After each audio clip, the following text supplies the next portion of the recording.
Hey guys, welcome back to the Kaiyo cast. It is episode 23. We have Rue here. Welcome. How's your day going today? Just fine, baby doll. Just fine. Work keeps me busy. My patients keep me busy. How's work been? I'm a hospice nurse. Mm. I typically come near the end of life. I'm usually in crisis care or on call. Usually I'm the last person somebody sees. So, jumping to a question that I really wanted to cover, how'd you kind of get into VR chat and where did that all kind of start for you? VR or VRChat? Let's go VR first. Initially, I got into VR in 2018, or in the beginning of it. I had a major surgery for cholesteatoma, which is an aggressive and fast-growing benign tumor in my ear. It crushed two of my hearing bones, and they took it out, and for 8 months I was deaf completely on my right side. And they put a hearing implant in my ear and did a revision surgery. And when they did, they told me I couldn't lift 5 pounds for 6 weeks. I was off work and I had no idea what I was going to do with myself. And I was like, well, this Oculus thing is out and VR looked kind of interesting. I'm always seeing what's new in tech. Hey, check this out. And so I bought it and I jumped in, and one of the very first things I saw was immediately just like music. And one of the first programs I found was VR back then. I was like, let me hop in here. Saw the special performances they did with Imogene Heat, which was amazing to see. You can go watch that on YouTube anytime to kind of see what it looked like. I saw that one of Strange Loop's other experiences you built with Gochwamp, and I was just hooked. I'm like, this is cool. And then I noticed, oh, there's regular artists playing every week. Came to one of the first shows. Sport was the very first one I went and see, and he was playing trance, and it just spoke to me, and I'm like, holy shit, I've come home, these are my people. And started to like form the newer people that were coming into the little community and in the server and around the application. And then one day they released a new builder update, and we all took to it and said, okay, let's try this out. And I found, oh, this is neat. It's like building a little miniature model. I could grab anything that I uploaded from Tilt Brush and other places to Google Poly, and I could pull all of that from Google Poly and put it into put it into the scene that I'm building. 30 different scenes of things, and I ended up making a show that impressed the developers so much they decided to hire me on. So I began 2019 working as resident artist and DJ for VR for many, many years. I had a lot of wonderful experiences there. We worked with, I can't even name as many artists. We were really into subcultures, Sophie Tucker, the Knox. We did shows for Lindsey Sterling, all kinds of huge artists. I worked directly with Burning Man in 2020 for their VR burn. We did the official tempo burn inside of Wave VR, and I gathered 85 artists from around the world. Each donate an art piece. We would cycle through this custom built world in the desert, or another thing on YouTube to kind of peek at with some of the art that was made for that. Some of the best art I've ever seen made in VR. The way VRChat comes into it is after our shows, every Saturday night, every Friday night or whatever, we would come over to, I convinced people to come over to VRChat. And I was like, I'm just going to hang out in the world here. We'll put a little mix on the thing. We'll just sit and talk rather than just like sitting in what wasn't really a social application. The way VR was an event-based application where when it was dead in between shows, but when it was going, we'd have anywhere from 400 to we had the Burning Man had 8,000 people, and we did the ones we did with Retrospect LA had 17,000. It was just mind-boggling numbers for us at the time. But then to relax, we'd be over here in VRChat, and that's how I dragged a lot of people in here, including a couple developers too, which is really kind of funny. Their journey started the same way, just being drug over here to hang out after the nightly raves over in Wave VR. And eventually that closed. They decided to pivot a different way into broadcast and stop doing VR, and so all of us associated on the VR side were shitcanned. I guess that's the word for it. we were told in no uncertain terms, bye. And that was kind of the end of that. So when we all kind of looked at each other, we were used to building our own projects in our own worlds. Each one of the events that we did, we looked at each other and we said, well, do we want to split up and go our own ways, or what do we want to do? So what we did is we formed a Beat Syndicate, which is like an artist collective. It's not a club, it's not an event, it's not anything. It's this entire group of people. Some of us world builders, most of us are musicians and DJs. Some of us, all of us have different skills. Some are coders as well. But, a lot of what we did before was building models, and a little miniature model kind of work. But now, when we came over to VRChat, we're like, okay, we're going to need to figure out Unity and stuff. So actually, we started in Neos, doing some learning and building. We worked directly with Fructious over there to have to start bringing some shows and some other tech in, and helped it grow. But that also helped us learn a lot in Unity. I credit a lot of what I learned in Unity to Neos, and how difficult, but really the way it was set up to help you learn. And the people Neos Resonite now is built where you can sandbox build together. It's a coder's dream where they could just sit with other people in a small world and I'll execute code and other things right there inside the world to do experimenting, sandboxing, and playing. Like, I want to make this thing, and everybody gets together and do it. And that kind of collaborative building really spoke to me. And met a few other really talented people like Heedy and others that came along with us in building when we finally started building in VRChat. But otherwise, I've been here in the last 6 years socially, really kind of working in it for 4 years. So you've been around here for more or less the past 6 years and working in it for more or less like 4 years. You've kind of seen the music scene go from kind of nothing to kind of like be something it is today and like grow along the way. Honestly, the music scene here in VRChat is I've never really like fully was aware of it when I first started. I was mostly like, oh, VRChat is mostly just like a social platform where people mostly hang out, and I didn't even know there was a whole other music side to it. The second week when I first popped into VRChat, I was just at the pug as usual, up near the fireplace, and I met my friend Miyu, and someone was playing music, and we were just all kind of chilling. I danced with Miyu on the top level for around 2 to 3 hours, and I didn't really think much of it. I had a lot of fun, and then that same Friday, Miyu had their VRChat status as listening to DJ Wylda, and I was like, listening to a DJ, I was like, are they on Twitch listening to someone? So I was like, it piqued my interest, so I joined off them. And that's how I was inherently just totally fully chucked into the club scene second week of VRChat, and I fell in love with it, and I never left. And that's how I met. Shout Yeah. out to QCC, Brohammer, and everyone, the Quest compatible clubbing scene.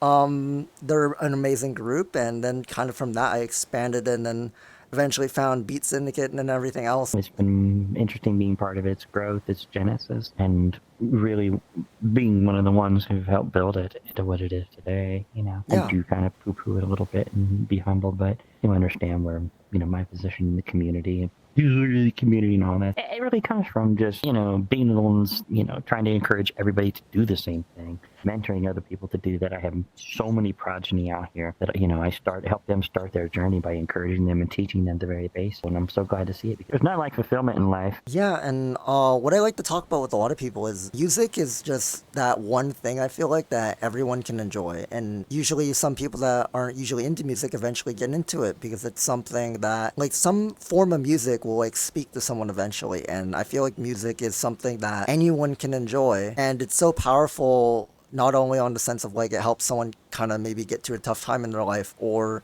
even motivate someone to even start DJing, singing, or making their own content even. With that in mind, there's also so much other stuff in VRChat, like not just DJ events and like Beat Syndicate and everything else, but Friday Night Dance Parties, another kind of group and stuff that I found here in VRChat that also do events at the Great Pug every Friday night, and it's more of a kind of like a dance club. It's more very like there's like not necessarily a DJ, but Tibber and Kalina, they will have like a full playlist and everyone's just on a dance floor and just having a great time and just dancing. And I also love that because it is very chill. It's very interactive. You interact with everyone, and it's not as more, it's a little bit more chill of an environment. Not as really hyped up with like blaring lights and everything and kind of like closed off setting of a DJ set. But both have their own magic to them of like kind of hanging out with friends at like a dance party thing, and then going raving and clubbing is a whole different thing. But one thing that I did really want to ask you though was, as growing up, what was kind of the music that you were really into growing up, or what really got you into really liking music, or what has music always been part of your life? Absolutely everything. Music's always been part of my life from the earliest days, from the earliest years. I'm classically trained. I learned piano at age 6 and 7, playing already in band and orchestra. I learned multiple instruments from all the brass percussion. I played marching band and jazz band. I sat from an autistic child with a wicked-ass genius IQ, and I was just totally, my parents didn't know what the fuck to do with me, to be honest with you. But one of the best gifts they gave me was a Casio SK1 sampling keyboard, and that son of a bitch, that held me through 8 years of, from going all the way up through my teenage years too. I would lock myself in my room almost daily and just play on the thing, make music and record it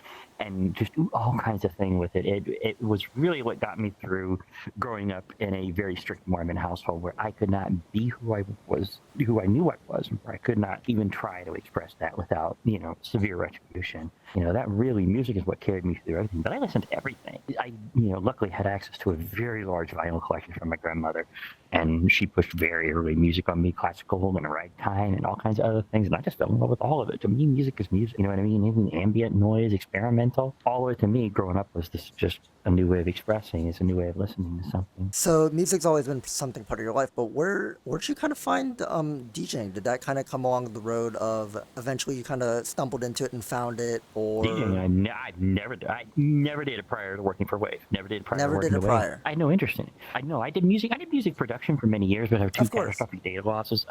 I had PTSD for data loss period, but especially music creations. I sold off my Roland XP60 and I was done. And that was almost 20 years ago now. I stopped. And I never intended to come back to any kind of music or anything else at all besides personal enjoyment and things like that. Maybe sharing an old song with a friend here and there. But it wasn't until the people in the community in Wave VR were like, make a show, do this. I'm like, I have to learn DJing and all this other stuff. And I was scared to hell, especially because especially when they took me on, I was with people who were professionals, like real professionals that had been doing it for 25, 30 years. Some of them were running the UK raves and stuff like that. And here I am, brand new little me. And you want to talk about fucking imposter syndrome. Woo! Off the charts.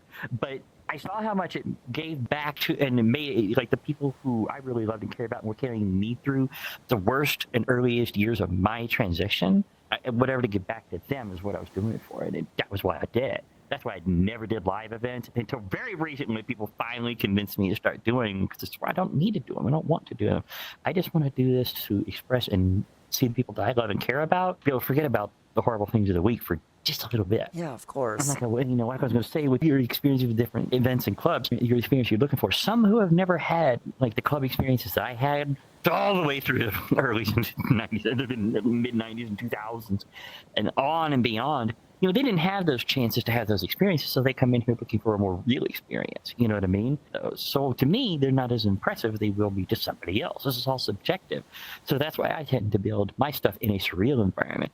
I came into VR, and I'm like, I'm given all this power to do whatever I want and go wherever I want. Why do I want to build a pale imitation of real life? I want to build real life. I want to build things that people are going to come in and go, wait, what is this? I'm not in reality. I can surreal enough to escape where here they for a little build, bit. they build the story in their own head. Instead of grounding them and telling them this is where you are and this is where you will be, and this, I leave this, as much as I can up to the imagination. Are we in space? We've been transported to another dimension. Are we in hell? Who knows? It's in your brain, and it's for you to figure out. I think giving people that kind of freedom gives them more of an experience where they feel like they're having an experience that's not normal. It's something that they tend to remember a lot more. They walk away instead. They don't remember 1,000 alleys they walk down and another thing, but they walk into Kaleidosky and they're going to walk away remembering that. You know what I mean? Because it's surreal. It's not grounded in anything. You don't look at it and go, oh, I could see this in a building somewhere. No, you absolutely don't. It's something totally different and new. And that's kind of what I like to build. Yeah, it's a unique experience because when I first joined Kaleidosky, I kept coming back. I didn't know what I was looking at, and I think that's what you guys are going for, and it's something where you could, like, I had no idea. I was like, this is amazing. I went along with some friends because some friends were there, and then I happened to stumble across it one Friday night, and I was like, this experience is nothing like I've ever seen. And it's amazing because everyone is just having such an amazing time, and you just forget where you are. Like, you forget time exists. You forget just a lot of things exist for a moment in time, and that is so magical. And it's just really cool that you guys have created that there. And I've been showing more and more and more people it because so much other people that I know in the music scene have not seen anything like this, and they're shocked by it every time. Yeah, because it is different. It's also not a club. It's it's an event. It's an experience. Yeah. Sometimes we're doing art and culture expos. For the most part, there's no genre that sets to it. I just tell the people and the artists that come in. Some of them vocal artists, some live instrument artists, but all of them together. I said, look, there is no set genre. But what I do ask everybody is, don't just pull something randomly. Take the time to build an experience for people. Build a journey. Take them someplace. You have an hour to play literally anything you want and anything you couldn't play anyplace else. What kind of experience do you want to build for other people if they're there? Because people are not just there to party. There's plenty of clubs to go drinking. Let me tell you, tons of them and whatever. but that's not Kaleidosky. Sure, it's friendly to psychonauts and stuff like that, but for the most part, people come for one reason. They come to listen, because I look for as many people, both brand new DJs and experienced professionals, play together and bring something special. And from all kinds of countries, too. People can come there to hear people from Europe, from Japan, from China, the US, Canada, anywhere. Because that's what the focus is. It's about listening to music, about being presented a journey and just stepping away from reality for just a little bit. That's why we put these things on, right? And I feel like when we think of, a lot of people don't think of music, or some people think of, when they hear VR or even VRChat, they think of so much different things. But I think what is starting to become more of a norm nowadays is more when you think of VR, or you think of just putting on a VR headset, or when I think of putting on a VR headset, it's escaping to a part of reality that is somewhere where you don't have to think about the real world for a bit. And you can go wherever, pretty much. You can go to Kaleidosky for a completely timeless experience that you can't get anywhere else for a bit. You can go to other drinking slash music events for a bit and just listen to the music and just not think about anything else. Hang out with friends, watch movies, and do so much more amazing things that, and experiences that you can't get anywhere else in reality or the real world. When I think of VRChat, when I think of VR period, I don't think of music. Music's a part of it, and certainly a large part of mine. But what I think of is creative expression. Because everybody in here is, we're in. I try and explain this to people whenever I have the chance. Is that we're in a golden age in here right now, and for creation, for creativity, for building, for stolen assets, it's a place where anything goes, and anything you want to do to express, you're allowed to do that. That is not even allowed outside in the regular web. It's taken down immediately. It's, there's no place to do that kind of stuff. This reminds me of Web 1.0, where I grew up in the summer of 95 and onwards, and just getting into the internet, where people just didn't know what the heck. There was no set rules, but all of those who wanted to create, they threw everything they could at it. Didn't matter how weird, wild, or unconnected it might have been. People were just throwing anything and everything they could to express. That will get clamped down on eventually down the road, I'm sure. All places eventually do. So enjoy the time now when we have this ability to get out there and express and do whatever we want. You know what I mean? Because right now it's unfettered. That freedom is so much fun and so good. It won't last forever. The freedom won't last forever, which is a sad thing. But that's the thing of, like you said, we have to enjoy it while it lasts, because that's what VRChat is. It's a creative canvas for a lot of people to just create and do whatever they want, and to just make things and show people what they can create. And I think that is just an amazing thing. And same with like even avatar and world building, and just creating an environment to where you want to escape to, or creating an avatar that you want to express yourself as for a little bit, is just so cool, because the form of expression is, you could do in a lot of different things. It teaches marketable skills to people while encouraging them to learn at the same time. Because they want to express, well, I gotta learn Unity, I gotta learn to get in here. Now I want to build something on my avatars, but now I gotta learn Blender and all this other stuff. And I see multiple people directly make leaps into the games and other design industry straight from learning how to do things in here. It's pretty powerful, and I don't think we really see the whole gestalt of what the possibilities are. We just see our individual niches, Even in the music scene here, as big as it is still a tiny niche of this gigantic pie that makes up the VRChat, It's easy to lose that when it's all that you see. But when you go wander out to the rest of the world in here, you see what the other 100,000 people in here, and it's like, it's mind-bending. True art. In some cases, it's nice to see. I'm glad to be part of this. My own tiny way. Yeah, of course. And something that I got inspired off of, and what made me want to get more into music and like embrace more music stuff, was stumbling into my first Wylda set. So Wylda Beast, or Wylda, is a DJ that I met off Miyu, and Wylda is an amazing techno house, but they also make original music too. And Wylda really kind of knows how to express himself, and he's been also in music for as long as he can remember. And that inspired me to connect with more people in that scene and learn more. Like, ever since that moment, I've been trying to learn more and more about music, and I've gotten to singing music a little bit even, and that has gotten me through a lot of other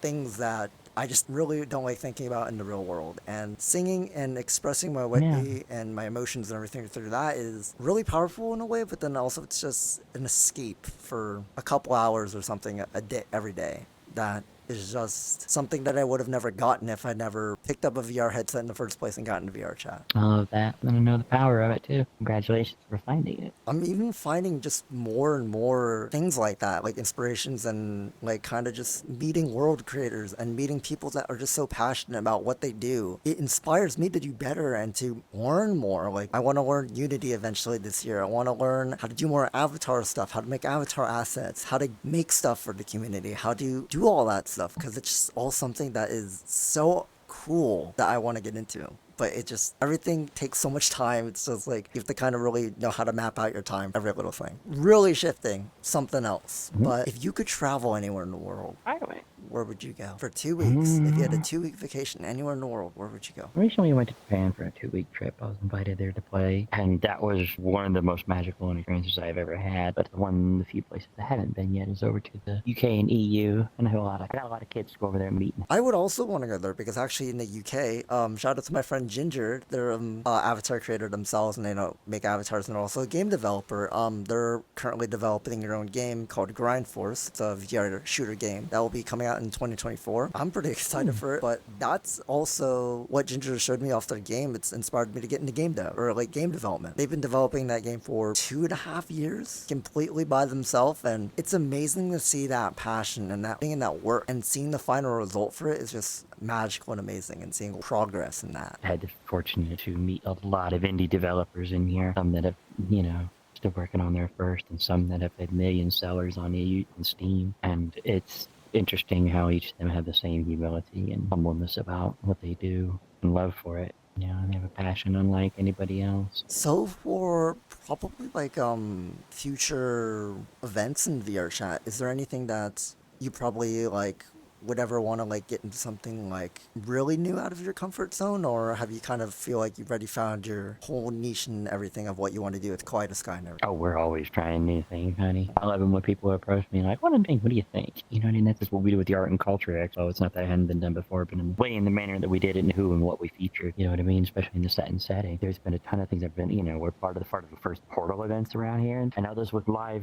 holo screens, put up in local places. Whatever is, there's new, unique.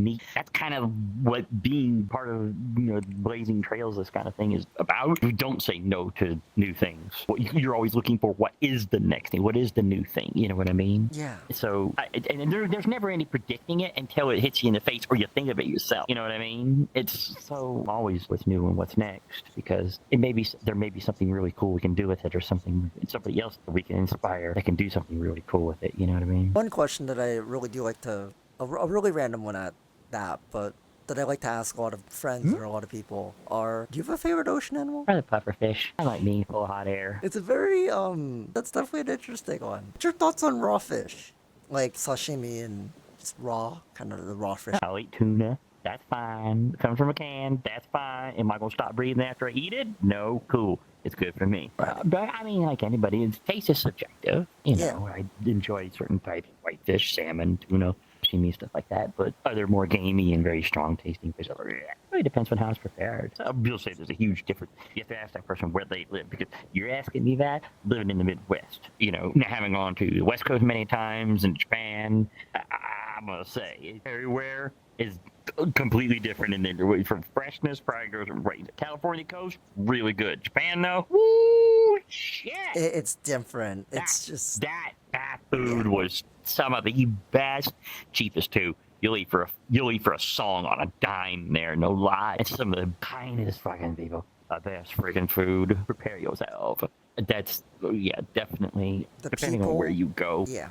That fresh fish may not be so fresh. It really depends. But like really, like even like the big sushi chains, like the what is it, like the ones in Japan with conveyor belt sushi places even are still great and amazing. These guys are great. Oh yeah, no, they're top flight. They're top flight for sure. They top flight. Absolutely. May not as cheap, but ooh, goodness, the amount of wonderful food. You pull off that belt, order it on the little iPad. You just order it on the little iPad, and they send it right on that little conveyor belt. You take that thing right off there, and you put it right in front of it, and you know what? You just push the button again, and another one comes right out. I take it on 25 items off that thing. It was so good. Did you go to any ramen places? It was wonderful. Oh, yeah, no, 100 places. We went to the ramen place over in Akihabara. down a little ways down from the train station there, out of the way. Really good. It's just amazing. Amazing food there. Right? I had so much stuff shoved at me. It was unreal. And the best story from that is we were sitting in the Aki Hub. I was sitting there with a lot of the Psytrance DJs from the Japanese side, one who were really good friends of mine. They love to go out and drink and have a good time. And I'm not really a drinker. Barely a social drinker. I stopped drinking many years ago. But I was like, you know what? I'm going to drink a little socially with them just because it is a social thing over there. Yeah. And so I had a little drink to kind of sit with them. So I was a lot tipsy, we'll just say. Kept shoving all kinds of food at me. Oh, wonderful wings. And they natto. I recommend it. Strong smell, but I'm going to tell you, natto is so delicious. Natto is something that some people don't often think they'll like, but I do recommend you try it because it is pretty good. Oh, you got to try it. It's good. It's really good. You're kind of like, ooh, that smells a little. Oh, that is delicious and soft and a little bit sweet. But you know what? They shoved in front of me. I didn't even pay attention to realize it, but they put edamame in front of me. But it had been shelled. And I didn't even pay attention. I was half drunk and I grabbed the thing and I put it in my mouth and went home. And like all 10 people stopped talking. They looked over at me and I was like, I went, oh. I chewed up the shell and swallowed it. I was like, fuck it. I'll shell the next one. It don't matter. But they all just laughed their ass off. Just thought it was the funniest thing. I was like, oh well, screw it. Sometimes you got to make a mistake. Yeah. It happens. So, an adventure of a lifetime. Something I'd recommend to anybody. Oh, if you love food, that's the place for it. What else did you guys do in Japan other when you were over there for a couple weeks? I played in the middle of Shinjuku on the 5th floor at bar in basically over an equivalent like Times Square, where it was a very large and very busy intersection that 6 lines, including Yamanote line went by there.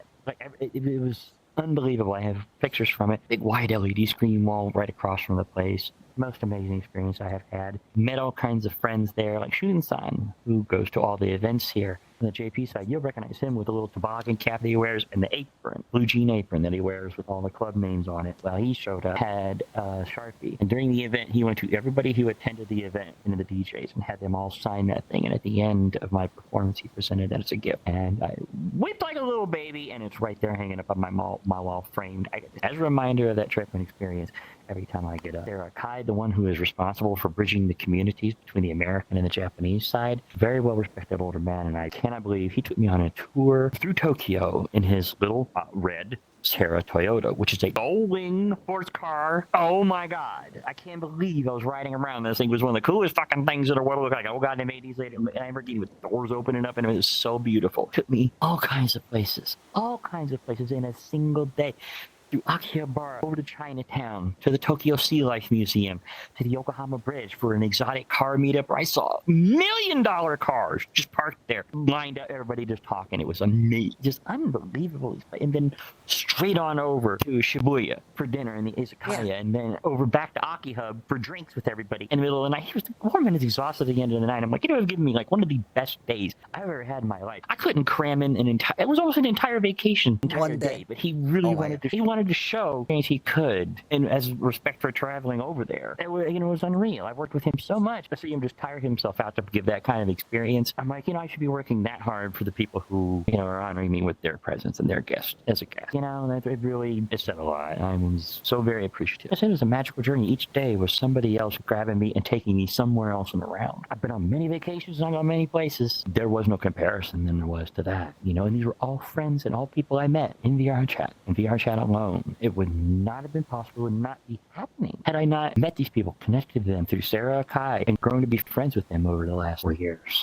It's been amazing. VRChat has really changed and enhanced my life in ways that I never even fathomed were possible. If you would look at me and tell me I had done even 1 or 2 of the things that I'm doing right now, I would have laughed. Someone told me I was going to be an artist, making all kinds of VR art and things like that, and then later world creation and design. Like, I would have laughed at them. I'm like, whatever, dude. I'm a hospice nurse from Ohio. I ain't any of that crap. But come to find out, man, what I do. You never know your path. You should always go and try a new path. I think that's what not a lot of people realize, but it's, I feel like some people give up a little bit too early, but then they find something that really speaks to them and they really go for it. And that's what I kind of want everyone to know. It's like there always is something out there and some sort of passion or some sort of something that is for you. You just have to kind of find it first and then really just work hard at it. Remember, you got to suck at something for a while before you become slightly good at it. Yep. That's the way it goes. Nobody walks in and goes, I'm instantly awesome DJ. I know all the skills and tricks. No way, because you know what? It's like Tetris. I could teach you all the basics inside of 2 hours. I could start your journey in 2 hours. I have done this for so many people. No lie. Most of your journey is going to be plotted by you. You're going to be learning things for the rest of your life. New technique, new ways to do things, new music, everything. The whole journey is going to take forever, but you learn the basics early. It's mastering it takes the rest of your life. Mastering basics and mastering the core on what goes into it is really just what everything, a lot of everything comes back to. I don't know. Yeah, there is mastering things to a certain level, but there's always new things coming. There's new ways to do it, new technology, things that are advancing. Now you got suddenly more ability instead of standing there beat matching the whole entire time between songs, trying to line everything up. Now you can use that as a tool and sync those together and work on the rest of the time, making more interesting mixes, doing more effects, things to hype the crowd up, finding more tracks, because you're not reliant on playing these out for 4 minutes so you can beat match the next one coming in. You know, there's ways to take advantage of that and grow, but you can learn the basics, but you're not going to have that right. There's so much different forms of what people want to create and what DJ genres and everything that's out there, but what I've also just like come across is like everything I've listened to in VRChat has not been one thing the same, or there's always been someone that is always really passionate about what they do, and they're always willing to talk about what they want to create and what they're creating currently. They're always so passionate about wanting to like hype up the crowd and doing what they love. So you're not going to find that at your local club, not even in LA. You're going to find a bunch of tech house. You're going to find a bunch of dubstep, maybe a little bit of house in here, but you're not going to find trance. You're not going to find drum and bass. Maybe in the niche places, very, very, very, very distinctly rare, like the Jungle Group in Rhode Island. The point about that is people can do anything in here, play what they want in here, and they will find their audience because the audience is much wider than the local place. So people who want to express by painting on a canvas, they will find their audience here. They may not find it in a local starving artist show, but they will find a plethora of people here, other artists to connect to. That allows for not just an underground, but what do you like? We can serve it up for you. Everybody's playing everything. Everybody's doing everything. Open mic, spoken word, live music and instruments, lounge lizards. Like, I say lounge lizards is a very old classic term, but Starheart, Naku, things like that. They're the old school lounges are reborn into a new age and doing wonderfully for it. Doing wonderful. It's so interesting to see. People were taking whatever they can, using it to express in here or to entertain, whatever it may be. And speaking of Naku, Naku is amazing. I've stumbled across Naku one night in a public world, and Naku was just playing and doing his own thing, just streaming. His playing and his singing the music, it's amazing. It's beautiful, and I always try to find time to go to whenever he's playing, because it's honestly just really fun, really chill, a really good time. Honestly, just really cool to just bring friends along and just kind of wind down for the night, or just listen to some really personal amazing performance. music. A DJ standing in a box above everybody else, somebody who is close and more personal. That's what I say. It reminds me of the old lounge singers, lounge lizards from the local Ramada, whatever it may be. But this was a personal interaction type of performance. This wasn't created with fourth wall. And, it was directly addressing people and taking requests, interacting, and having fun with that, and playing with the dynamic. There's only a few people who do that. You know what I mean? In here. Very, I think very, very effectively. And it's a real pleasure to watch them because they know their audience and they know how to react to people's dynamic, keep them engaged. It's easier to it's easier to throw music on and go, you're listening to this now, to interact dynamically with an audience and whatnot. If they don't like this, I'm going to have to, shift it up a little bit and see how they react. Well, Rue, I have more questions that I definitely want to touch on. Other than kind of when you have free time and you're not in VRChat and at work and stuff, what do you kind of do in your free time in here, and what's kind of your day-to-day VRChat look like? More affiliated with the stuff to do in here. I'm creating posters for the weekend. I'm recruiting DJs. I'm communicating with the Japanese people. We're working with them. We're working currently on a rain dance experience within the Art and Culture Expo we're doing again in June. I'm constantly working. When I get off my job, I come home to more work. It's work that I enjoy, and I'm for a live set coming up here in May. I gotta get all that together. Lord, it's filled with music practice. It's filled with I used to game. I played this not out of Final Fantasy 14. From original and Realm Reborn all the way up until 2019, when I finally said, I just don't have the time between, creating art, creating worlds. You know what I mean? We just kicked out the newest version of Kaleidosky. Almighty, Tara and Electra were some of the most amazing and talented people to work with. And Oh, that sucks up all my time. The thing that I do is, I can't talk about it individually, but is, I'm a counselor for people. A lot. There's a reason I'm called Mama Roo. You know what I mean? I'm the person that people walk to and go, I know I can talk to you privately. I know this is never going to get out. I need to talk about something and I need advice. I need help. I need something. That's what I'm there for everybody for. Even random strangers to talk to, so I try and respect that. You know what I mean? I know what it's done for me, and I know how it helps other people. That takes a significant portion of my time, too. But again, that's just part of the nurturing nature, I think, of being a nurse. You know what I mean? Just wanting to help people. I don't do much except for, want to relax. Lately, I've been screaming in frustration at Balatro because I can't win a fucking deckhand, but, a little distraction here and there, throw one here, throw a little bit, things with longer term investment. It's not that I don't have the interest, it's just that I just don't have the time. Because I've made so many other commitments to people in here, to doing other things that I want to follow through on. And I never talk about it because I don't want people to think that I'm too busy to reach out. You know what I mean? I know how social anxiety is. Been a long-term sufferer. And while you get a little bit better, you still kind of are that way even as you get older. You just do a little bit better about not being socially anxious and give yourself a little bit of credit once in a while. So I know when people look over and they're like, you might be too busy. And I'm like, I'm not. When I'm busy, I won't reply. Chat's asynchronous. As soon as I'm done, I'll be right back to it. I don't want to appear to anybody like I wouldn't, entertain a thought or a word from them. I mean, I don't think anyone in the audience will believe this, or anyone that kind of knows me will believe this ever. But the fact of, I was shy at one point. Like, if you told me I was like interacting with everyone in VRChat or wanting to like socialize with people and like talk to pretty much anyone or a lot of people and make friends with people, and hell as well, like be doing like a podcast with people and kind of just talking to people every week and doing this, like I wouldn't have believed you. I've always been social my whole life, but I never, I would say, ever got out of my comfort zone to just go up and talk to anyone. That was a whole new thing for me, and I had to teach myself that. I had to learn that. And what people I feel like what people don't understand is no one's born with this stuff. We all have to grow and teach ourselves these skills and things to do, and that's what I want to show people, that it's possible. That you might have the most nerve-wracking like thoughts and everything and social anxiety, but you could eventually get past that and reach past your limit and talk to whoever you want. It is a reachable goal. Sometimes it just might, take a lot more time and effort and work than some other people, but I feel like anyone can do it. Life throws so much curveballs at us that it's just, we have to keep dodging those curveballs and just keep going with the flow of life, Highs, lowest lows, all at the same time since this whole roller coaster started. Life is always, in general, just worth living because there's so much more positives than the negatives. You always got to look at the positives.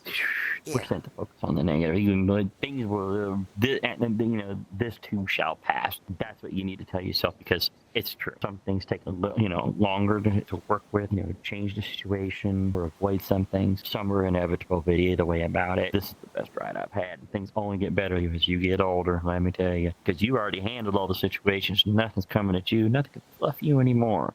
Happiness is right around the damn corner. It's just waiting. Kind of like with some people, it's just going day by day helps them a lot, kind of just with the scope of things. But kind of what I realize is getting past that and like planning a bunch of stuff and just really just trying to enjoy life more and really embrace it by constantly learning like editing skills or music or singing, or just constantly learning has just made life feel not necessarily like that it's going to be like ever so like longer, but it feels like it slows down time.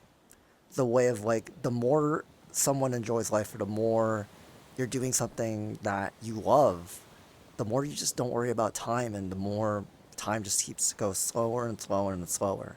It's because daggone Beyond users having to have your Oculus, or had to have your mute button fade out for burning. I'm pointing at you, Electro.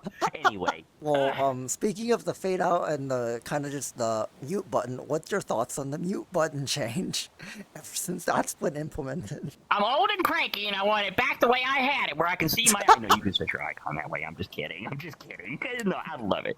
I have got to say, this place has improved exponentially in quality and in accessibility. That's what I was looking for. It has become so much better than it ever was when they began to hire, when they did that big hiring spree and EAC came in, which everybody just cursed as the devil, but me, I suddenly realized, oh, There's not a bunch of script kitties running around ruining everything for everybody. That literally stopped all that shit and instances crashing day one. But that also lit a fire underneath those devs, and they have worked their ass off ever since to insert tons of things that have made life so much better, so much more bearable in here, that I am still to this day thankful. Things like they listen to people. They do. Why did they bring in earmuffs? Because of a post Hebe that put on there that talked about the overstimulation that people with autism have, that it helps with their hearing loss, because she was part of the Helping Hands community as well. She needed that mod to be able to function, and they saw that and immediately, within days, put that in as a feature. And that's just one thing among many that they do for accessibility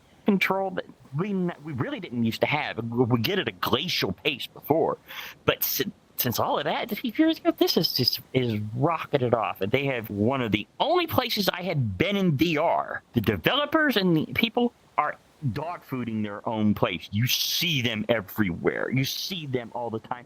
They are part of the community. They are part of seeing what's going on in here and how people react to that, from the social side to the design side, to the engineering side, to the back end. They're all in here and they're around here, and they are your friends. Some you don't know it, but either way about it, this is the distinct difference between other places that I had been in the VR, in the VR space, because I've worked in many places, from Waved, Altspace, Neos, tons of them. I can tell you that having spent all that time in all of them, the only ones I saw that devs dog fooding their own thing was Neos. The Fruits was just always in there, and here, and that makes a vast difference.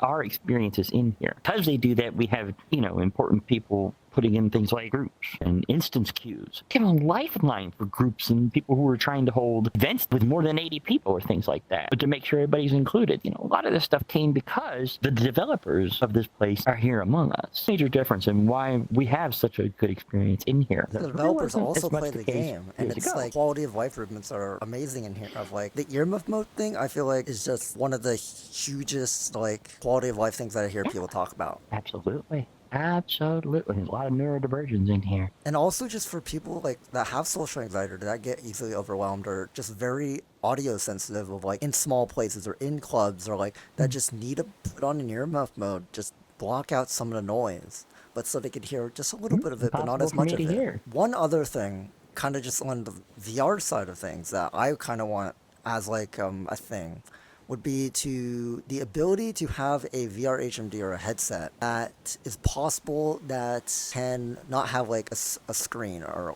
one screen on or a display, because I know some headsets that have two different displays for people that can see out of both eyes. I can't see out of both eyes. I wish I could turn off the right display because I can't see out of my right eye. It's just some other, I feel quality of life improvements with VR and VRChat that will eventually, come along with time, because this scene and this community and VRChat and VR in general, the whole grand scheme of things, even if Apple's getting into VR, it's so niche still.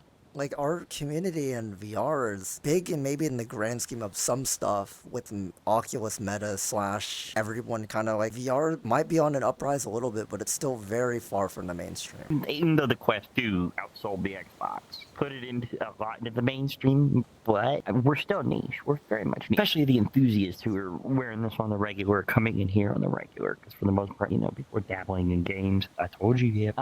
And then kind of pulling their face out of it. You know what I mean? Kind of the people who are here on a regular, we're the enthusiasts. We're, and to put it in MMO terms, we're that 3% rating crowd. You know what I mean? The ones who are always there and the most vocal about things. But it doesn't always mean we need to be catered to as the 3% either. It's just all those things that I think will eventually come around. VR will eventually hit the mainstream in some sense, really hit the mainstream, and I feel that will be maybe an estimate of 5 to 10 years, maybe. I can't tell you when that moment is, and I'll be honest with you, because it may have its moment where it rockets the hell off here, but in 3 to 5 years. But then again, 5 years ago, we weren't even sure it was going to go, and I'm sure 10 years before that, when they first started the Oculus dev kits, they thought it was going to be a lot bigger. I mean, it has grown so much smaller from what it was. Exponentially. We don't even see it. We don't even see most of it. Remember, they sold 3 million twos? I thought they sold around... They didn't sell that many. I've heard they sold around, what is it, 200,000 dev kits? And then I think the total for Quest 2 is around now is 28 million? That many? I think it's 28 million Quest 2 sold now, around there. That's major numbers. That's what people don't understand. Like the ones of us with Index and things like that is actually the small, the small enthusiast crowd. That Oculus crowd is massive, and we don't even know the size of, which is kind of funny. And I had this fact pointed out to me as I got my ass handed to me by none other than John fucking Carmack himself on Twitter. Proud of that smackdown. Let me tell you, but he pointed out very much so that Meta and Facebook never released those numbers, and Steam numbers alone don't tell us the full picture of where VR is. You can't even estimate from Steam and other numbers. You have to have the whole picture. That kind of stuff Meta doesn't release. Which I really love to see that, because we'd have a state of or at least night. How many headsets are out there? How many are in regular use? What are people gravitating towards in this kind of stuff? You know what I mean? Because it is much larger than what any Steam number or even daily active users on VRChat can point out. I'd love to see the bigger picture, what it really is gearing towards. Because now I think we're looking at something that go mainstream, because we're able to connect and communicate with other countries, other cultures in ways that were just not possible before. This is shrinking the world exponentially, absolutely exponentially. Because again, I've been in all kinds of metaverses. I've been in all kinds of MMOs. I've been in all kinds of different things over the years, going way back. And nothing was like this. Communicating or colluding with kind of a little bit in Europe here and there, but in Japan and other countries, regularly traveling over to see friends and stuff like that there was just unheard of. The IRC days, the biggest thing that ever happened back then was I had a friend from Australia that used to wander onto our server, come through. That was, like an unbelievable thought. Now, people travel all over the world to see each other,